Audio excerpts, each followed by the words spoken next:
connection, we have true joy, true beauty, true love, true peace, and we are all blessed.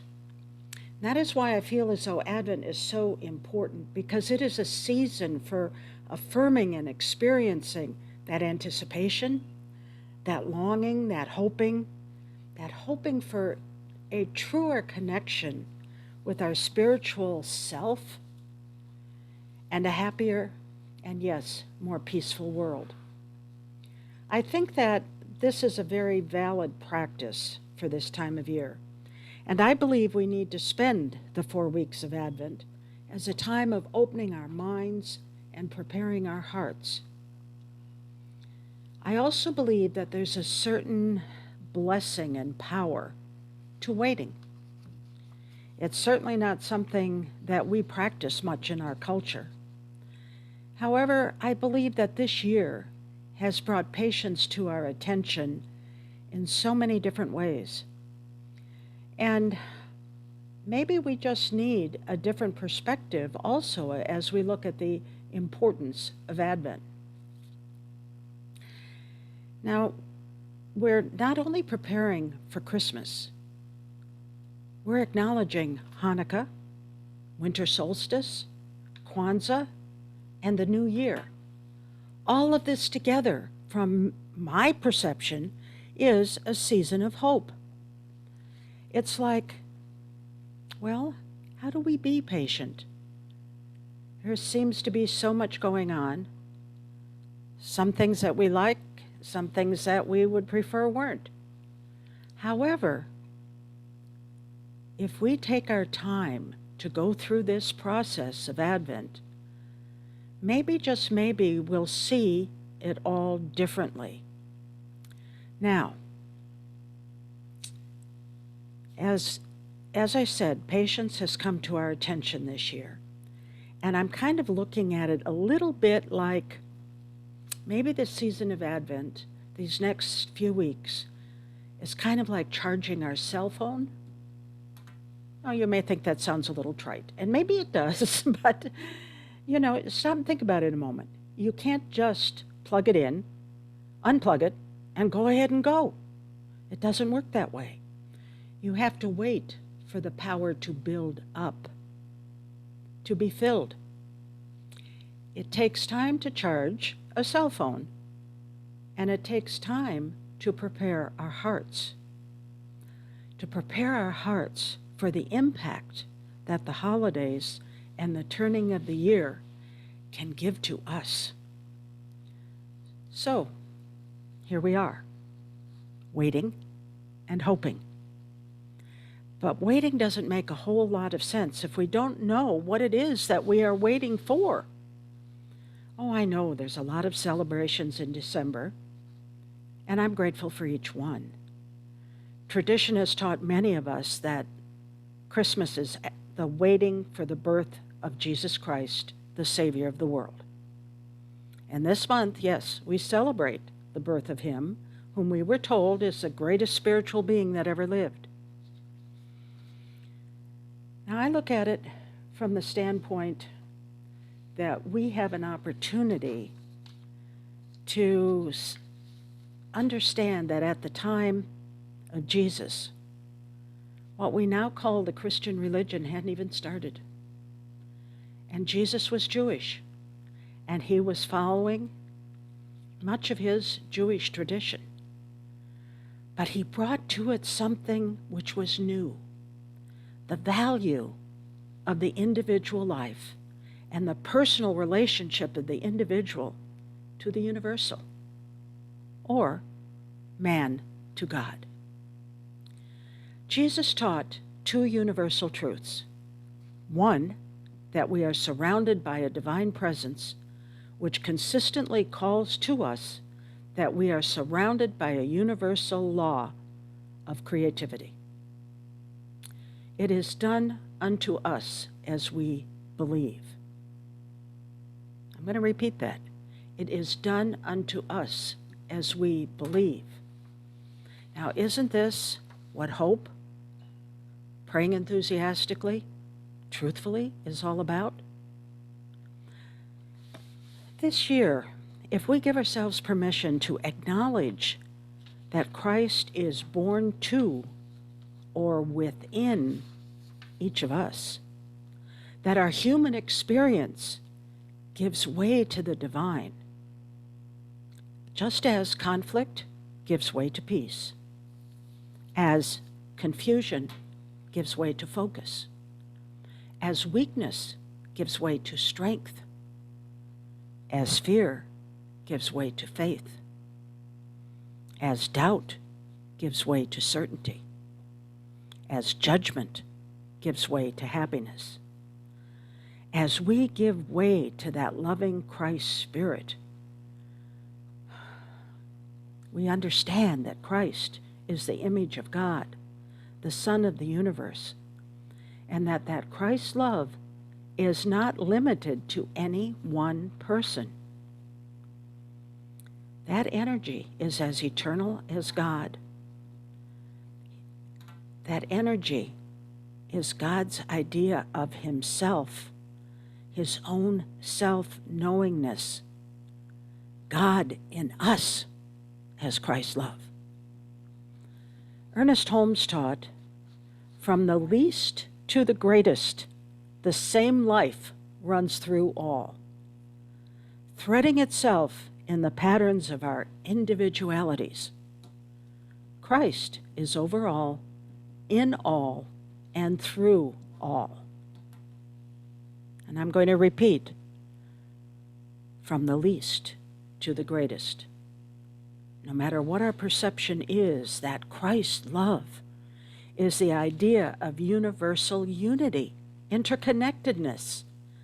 In expression, love is the power that joins the universe and absolutely everything in it. As a community, we connect our soul energy and whatever we center our love upon. I'm talking about us as a community. And I call it a special interconnectedness. And I know that's not a real Course in Miracles type phrase, but our community has a bond to connect our soul energy. And we're not talking about that simple, sweet, compassionate, and truly helpful love, although that's a very important part of our lives in the material world. We're also talking about a strong and courageous love, a courageous love that will transform ourselves, our families, our community, our country, and yes, our world. What we're talking about is a courageous love that stands in our spiritual truth and awareness. It takes risks and is willing to share the hope for peaceful transformation. Transformation within us individually and in each and every person that we are connected with, the very least and the very best. Each of us has an opportunity to share in that hope. And I believe that our hope is an engaged one in this community.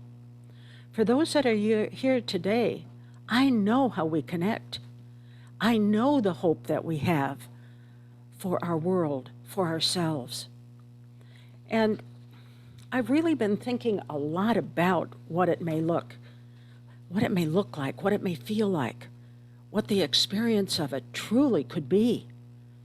This year, we do not have the anticipation of the many usual holiday commitments. What if we took a look at this quote-unquote more free time and we gave ourselves permission to understand that this season of anticipation is worth celebrating in new ways. And all we have to do is to begin with hope. Yes, we join together. We join together, holding on, praying enthusiastically. In fact, is that really not a commitment that we started on March 15th? We did. And what I'm saying is that now is the time for us to renew that commitment, to do so enthusiastically, and understand that our nightly 8 p.m. prayer can become even more stronger, become more of an enthusiastic affirmation, and that we as a community have the power behind that. And I want to get a little bit more personal. Stop and think. How is your hope? Does it bounce back after being hit? Does it cause you to doubt when you lose hope in a situation? In reality, from time to time, we all struggle with finding and holding on to hope. When I need encouragement, when I need refreshment, I have the opportunity of having chosen 2 different quotes from Scripture. The first is from Isaiah. It says, "But those who hope in the Lord will renew their strength. They will soar on the wings like eagles. They will run and not grow weary. They will walk and not be faint." See that picture. Feel that within yourself. We will soar on wings like eagles. We will run and not grow weary. We will walk and not be faint. In other words, we will stand in our truth. I don't think belief or hope is ever anything that can be handed to you by me or by anyone else. You know, we've all heard that phrase, giving the gift of hope. I think it might be a little bit misleading. No one can be made to hope any more than they can be made to hate. Certainly, we can do a lot to influence one way or the other. And that is one thing that I know this community does. It does influence hope. But hope isn't an object that you can hand to somebody. You know, put it in a little box, wrap it up real pretty, and give it to somebody. It usually doesn't work that way. Hope can't be given to someone who isn't willing to receive it with an open heart. That is why the quote from Jeremiah is so important to me. I believe this. "For I know the plans I have for you, declares the Lord. Plans to prosper you and not to harm you. Plans to give you hope and a future." So rather than telling you what to hope for in this season of anticipation, I want you to think a little bit about your own lives and what your deepest wishes are for yourself, your families, our community, our country, our world. Today, what those wishes are, and for the year to come. With the holiday celebrations and solstice and the new year right around the corner, this is our time to set those hopeful intentions. This is our time to give focus to it. And the way our lifestyle is right now, let's look at that signal, that sign. We have more time, or so we believe. So what I'm saying is that I really feel as though if you think with me, what is our hope? What do you want to spend focusing on in this season of Advent? Or as I call it, this adventure. How do you nurture your heart? The only requirement is, from my perspective, that it must be something that you can personally be a part of. What hope do you sincerely hold in your heart this season for yourself, those that you love? I'm asking you to call those hopes out, that you pray and affirm those hopes, that you give yourself permission to look at what you truly are wanting, not only for yourself and our community, but for the future yet to be born. You know, Karen Johnson says we are all ancestors in training. How are we affirming those futures? I am not saying that this is a simple or an easy task, but I do know what could be more important to our spiritual truth than this. I have no idea what could be. More important to us individually, more important to the interconnectedness of all. So I'm asking that we begin with self-awareness and that we commit to a consistent practice to give ourselves permission to meditate regularly on the positive thoughts, the positive ideas, and affirm divine guidance and direction. This then shares a affirmative vibration, which, when sent forth through our affirmative prayers, our affirmations, will release and let go of the blocks to love's presence, the blocks to our creativity.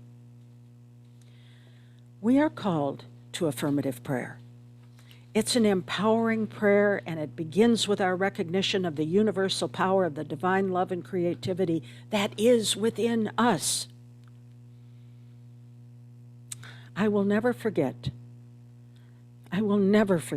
the first time that I heard, at 94 years old, Charles Fillmore, co-founder of Unity, wrote the following affirmation: I fairly sizzle with zeal and enthusiasm, and spring forth with a mighty faith to do the things that ought to be done by me. At 94? Reminds me a little bit about our dear Betty Betty, doesn't it? Betty, Betty, Betty, Betty. It really does. She knew that within her heart and within her mind.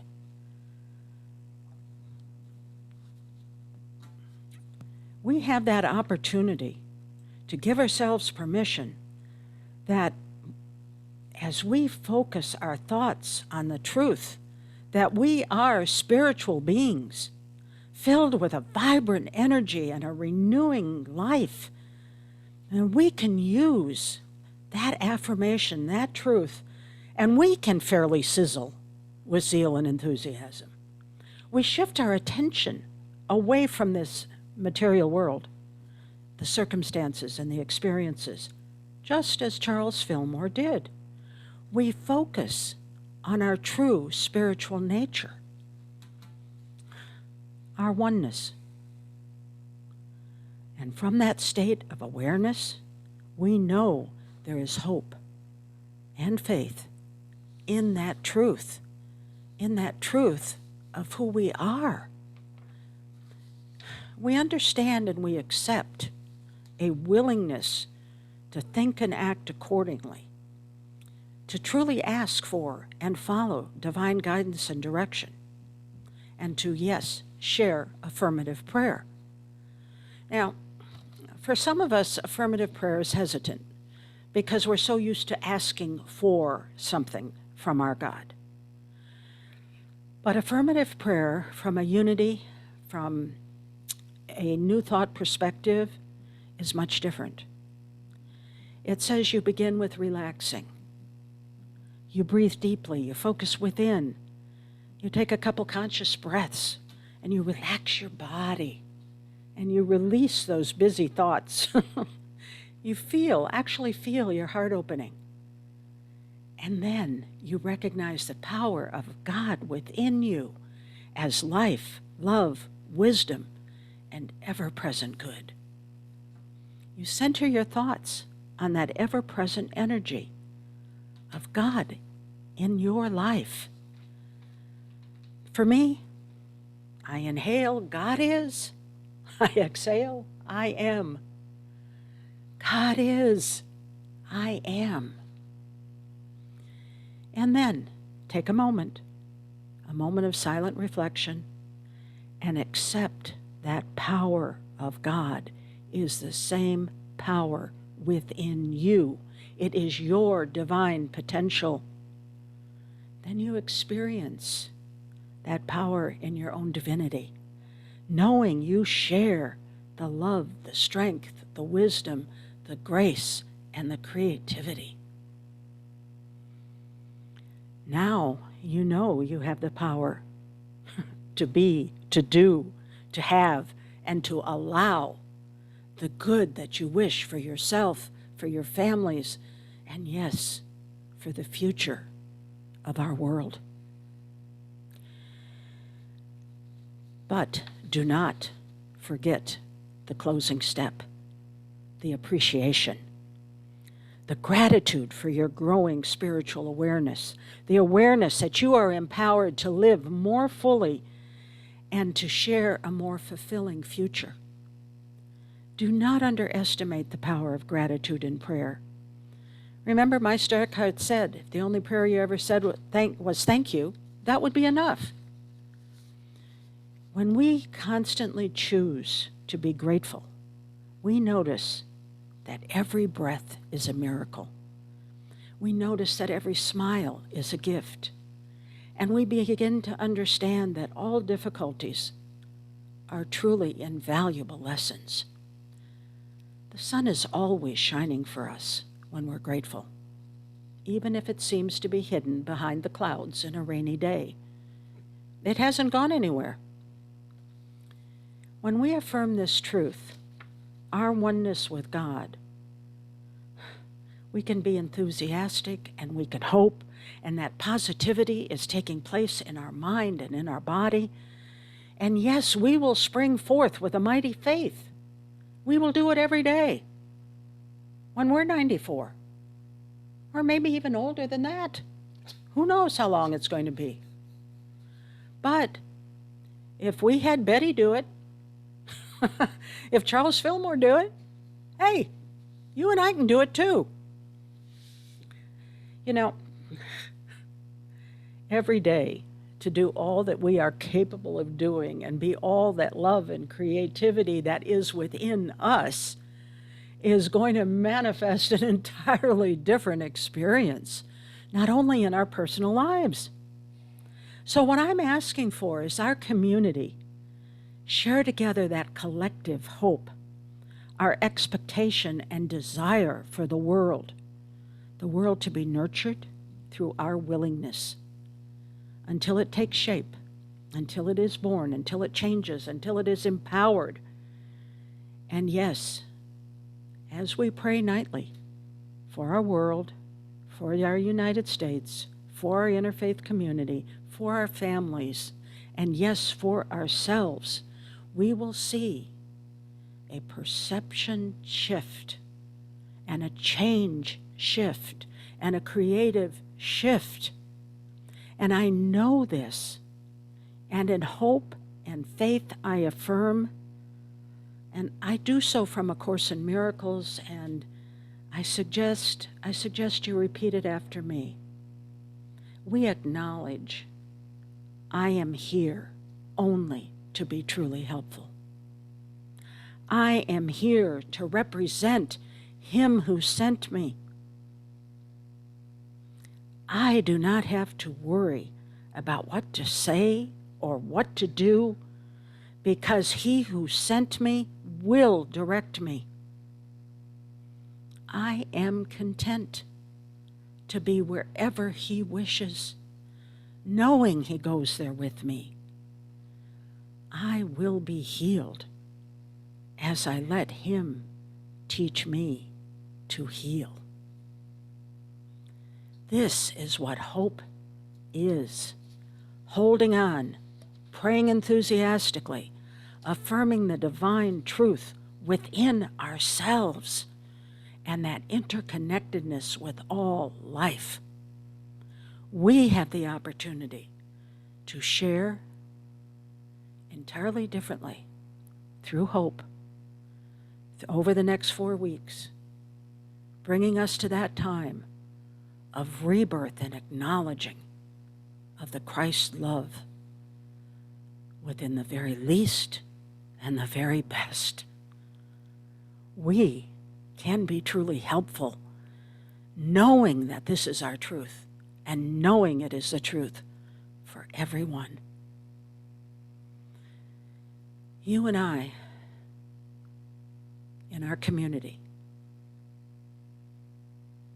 you and I are truly helpful, and we will continue to be so through our hope, affirming the peace, the love, and yes, the joy of the Christ love, others and us connected as one.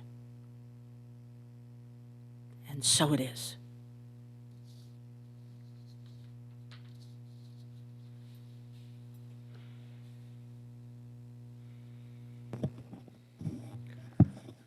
Can you repeat that? That had a lot of nuggets in it. I've been writing all over my paper here, so on hope. And Betty did say, I asked her, when you were 94, how did it feel? And she said, I'm only 94 once.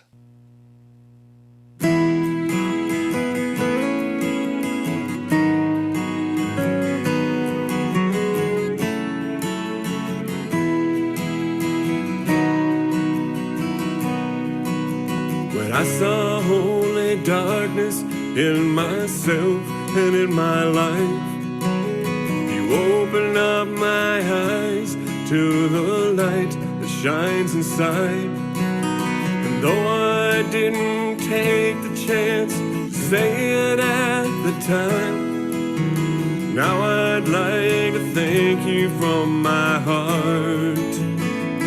You were so kind. You were there for me when I needed you most. You gave me all I need. You gave your love to hold. You taught me to see the sun when I felt too blind to see. You were there for me. You were there for me. Sometimes I still struggle with this path of life I'm on.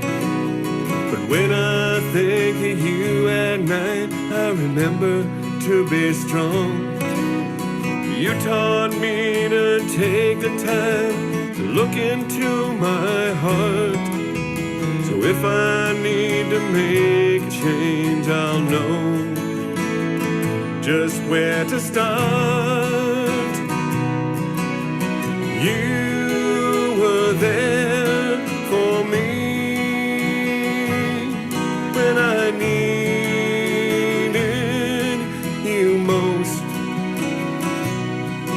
You gave me all I need. You gave your love to hold. You taught me to see the sun when I felt too blind to see. You were there for me. You were there for me. You gave your love to me, and that's all that I could ask. It's all that really matters, and all that really lasts. You were there for me when I needed you most. You gave me all I need. You gave your love to hold. You taught me to see the sun when I felt too blind to see. You were there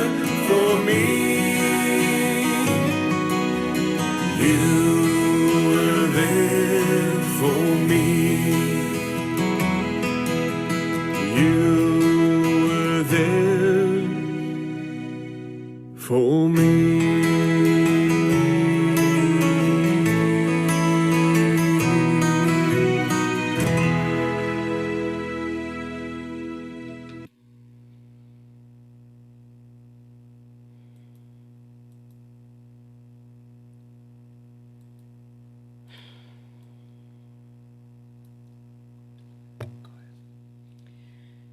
There is an opportunity now for us to open our heart and in our mind, give ourselves permission to remember someone who was there for us.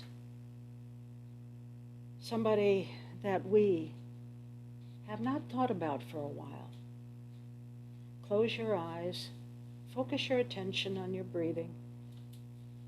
Give yourself permission to be present in this now moment and to remember the beauty of that song of Paul's.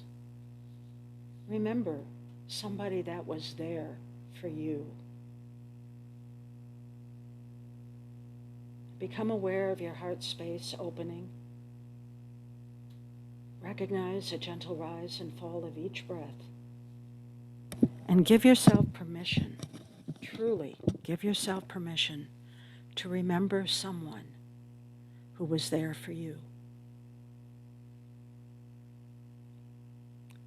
I want you now to share your gratitude, your affirmative thoughts and wishes, blessings for that someone. I want you to feel their energy and return it tenfold, recognizing the love, the light, the power, and the presence within them. Sharing the gratitude and allowing yourself to see them within your heart, to feel the love that they gave to you in so many different ways, and to return it tenfold.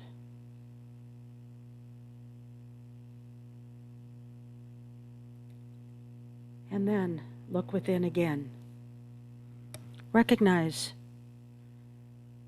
that within you is the holy truth, the divine love, the creativity, so that you too can be there, allowing God's love to flow through you, to be there for someone, for more than one, in thought, in word, and in prayer. Recognize your willingness to affirm the divine guidance, the safety of your wisdom, so that you can share the touch of your love, the strength of your power. Recognize that your whole being is enveloped in that radiant, luminous, beautiful light of love. And that you can share that with everyone you love, everyone that you know, and everyone that you think about. And you can be there for them. Yes, from a distance, you can. So focus your attention on that awareness of who you are, how helpful you can be and are, how loving you can be and are, and understand the joy of giving hope, so that we can have the peace, the love, and the joy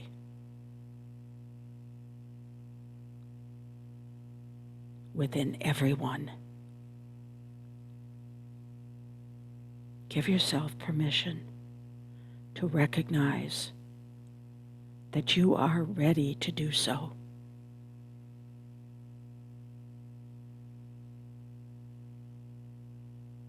And now bring yourself back to this time of Zoom, back to this time of community, back to this time of connection. And say the prayer. Thank you for the joy of giving, of being there. And so it is.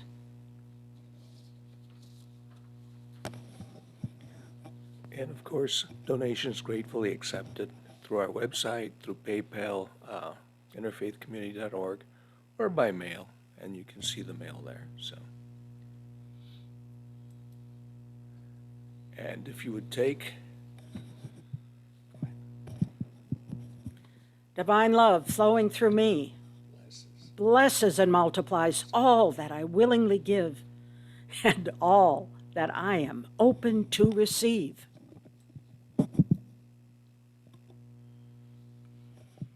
And tonight, join us 7:30 for prayer. As Robert Louis Stevenson said, close the door of hate, open the door of love. That's who we are, that love. And don't forget, Course in Miracles continues twice a week. And then, of course, Thursdays. Oh, Thanksgiving Thursday was just awesome. I'm so grateful to everybody that was there. We so enjoyed it. And we are looking forward to this week, too.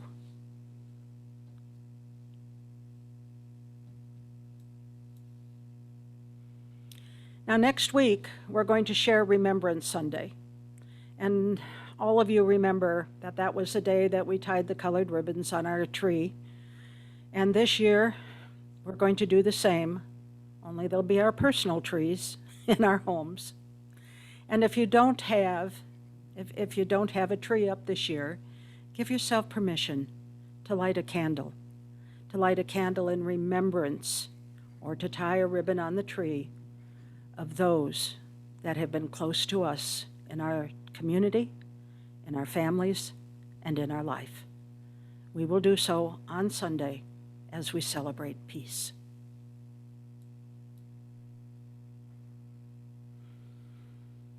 The light of God surrounds us. I am the light. The love of God enfolds us. I am the love. The power of God protects us. I am the power. The presence of God watches over us. I am presence Wherever we are, God is. I am divine.